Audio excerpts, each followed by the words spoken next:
I had an epiphany a few days ago. I came to the realization that my studio, it's a facade that I put up to have the chance to say, hey, take a look around, I made it, I'm part of the pro now. I think that owning things has nothing to do with being an artist, and I feel this is rooted in a disease that I have, and it's called imposter syndrome.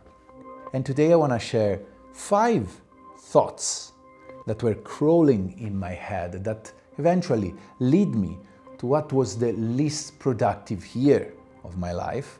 But I also want to share what I did to get out of that. And for full disclosure, lately I feel really good with what I'm doing musically and where I am going. So before going on, a few ways you can support my channel. You can subscribe, share, hit the like button. You can buy from the affiliate link down below, and you can become a patron. On Patreon, I will do a lot of demos, share a lot of projects, and be in touch with you. 5 thoughts, 5 symptoms that I was taking a wrong direction. Symptom number 1, the setup trap. I realized that I spend a lot of time trying to perfectionate or find my new setup, and you probably have seen many videos of me saying, this setup is amazing. And guys, that's what happened. Like, I put things together and I feel thrilled about that, and then I just move to the next one. And this lead me to a path of like overaccumulation, because I always need something. On a path of decision impairment, because I have so many possibilities, and for me, too many possibilities equal to not doing anything. I just froze. It led me to a path of endless procrastination, because I always have to learn the new things, so I spend a lot of time on the internet learning, scouting, searching. This, that has been my dream for a long time, became actually my curse. Symptom number 2, the gear obsession. I realized that I fell for this idea that to complete tasks, to be better, to learn more, I always need something that I don't own. So I'm always looking for the next instrument, for the new instrument, for something that in my head is the final piece that will make what I do better, more unique. The idea that any solution lies in something that you don't have, in something that is outside your skills or resources, it's a very bad idea. Symptom number 3, constantly reinventing my workflow. So you might have noticed that cyclically, I end up with a nice setup, and I'm loving it, and I'm having a lot of fun. But by the time that I'm really proficient with that, boom, a new setup comes in. So these ever-changing workflows lead me to a path of never really perfection anything that I'm doing, and become really one with the instrument that I'm playing. I believe that learning the ins and outs of the instrument you're playing, whether it's simple or complex, is the only way to finally express yourself in a unique way. I'm jealous of the artists that spend their entire life with one instrument. Take Eliana Radig with her own ARP 2500 or 2600, I don't remember. But anyway, exploring all the possibilities that are into a machine, it's a really fascinating thought. Symptom number 4, comparing myself to others. I am always comparing my output as an artist to the artist that I love, and I always put myself down. I always feel, oh, I'm not as good. I always feel I am not even invited to the circle of peers that I love. But then when I'm invited, I feel, oh, I shouldn't be here because I'm not good enough. This is, again, it's the imposter syndrome. If you compare to others, you will never win. You can get to a point where you get at the same level of somebody else, but then you will raise the bar again. You will live your life like I did so far, in a miserable way, always feeling to not being enough. This is, of course, the very root of imposter syndrome, and it's the very root of a lot of unhappiness, especially in the creative community. And finally, symptom number 5, status through stuff. Something I already mentioned before, but I realized that all of this is my own way to say to others, look at me, I made it. Over time, owning things become less about the tool, but more about who am I. So I kinda started identify, my personality became like owning cool synth. And I want badly to move farthest possible from this stance. And it's something I'm working on. Now, I think that this is another sort of symptom that a lot of people have, and again, it's rooted in the kind of society we live in. A lot of us are the social and looking at other people. It obviously makes you feel sometimes less if you don't own a certain thing, if you don't show off in a certain way. So now that I share these 5 symptoms, these 5 thoughts that lead me to the bad journey, how did I heal from that? I found the solution for myself. And I believe it's really simple and really hard.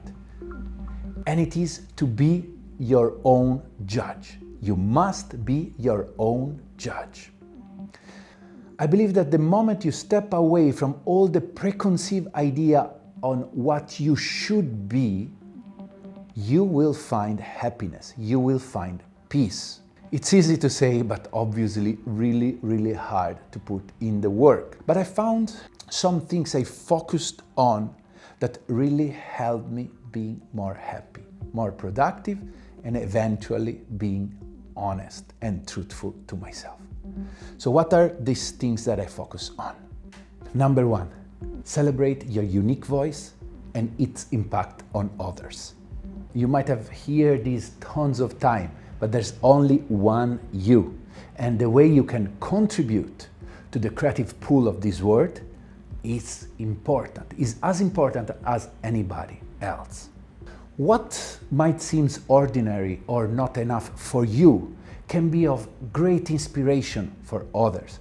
So lately I'm trying to figure out what are those particular things that I know how to do that seem so easy to me, so basic, but actually touches other people. Take notes of moments when people react to your work, whether through messages, through collaboration, through work. These are reminders that your voice actually matters. Often it's the personal touch of vulnerability that you put in your work that created the strongest connection with your audiences. And those are the connections that lasts. In a way or another, validation is something that we always seek.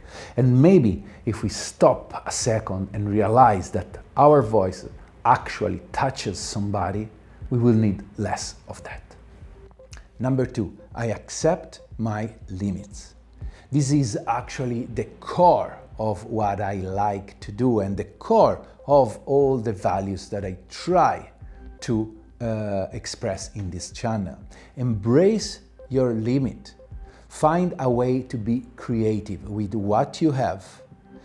In a society where AI and technology make everything easy and perfect, I decided to embrace my imperfection and enjoy constraints. I believe that the only way for us artists to stand out in this world is to portray our own imperfect voice. Number 3, realizing that I am already where I am supposed to be. The fact that so far I always wanted to be somewhere else, another place, another community, be invited somewhere else, be cooler, was the root of my constant sorrow. But then I start realizing that I'm hanging out with amazing artists that I would have dreamed to be next to a few years ago. I realized that brands that I love reach out to me to have me put my hands on their instrument. When I realized that great artists that I admire reach out to ask advice on what to get, how to play with something, this makes me feel I am in the community I always want to be. It's just this fact of feeling an imposter or feeling that nothing is ever enough that make me not enjoying where I am now. And the final things I try to focus on is redefining what success is. Only you can define that for yourself. If you will define your success through the eyes of other people, you will never be honest, you will never be happy, but you will always seek for something else. You will have to define what is success for you. And that can be many things. It could be stay home and play with your synth by yourself and enjoy that as a healing process, as a beautiful process. Or maybe success will be for you to be on a stage and play in front of people. Doesn't matter. But you have to be really, really honest with that. So I had to let go of a lot of ideas about success people. And to be honest, I'm still working on that, because when I see artists that I love playing at a beautiful festival, surrounded by thousands of people, I always say to myself, oh, I would like to be that. That is a successful person. So I guess that's about it for today. I did this video because I suffered and struggled a lot. And please, if you're in the same spot as I used to be a few months ago, reach out. I'm always happy to talk about it and lend a hand if I can. There's no right or wrong path. There's just your path. And the final things that I think it's the most important one, it's be kind to yourself. We keep failing, we keep struggling, but we need to be kind towards ourselves. Well, I hope this video will resonate with you. If you have some thoughts about this, please share in the comments below. And I'll see you next week.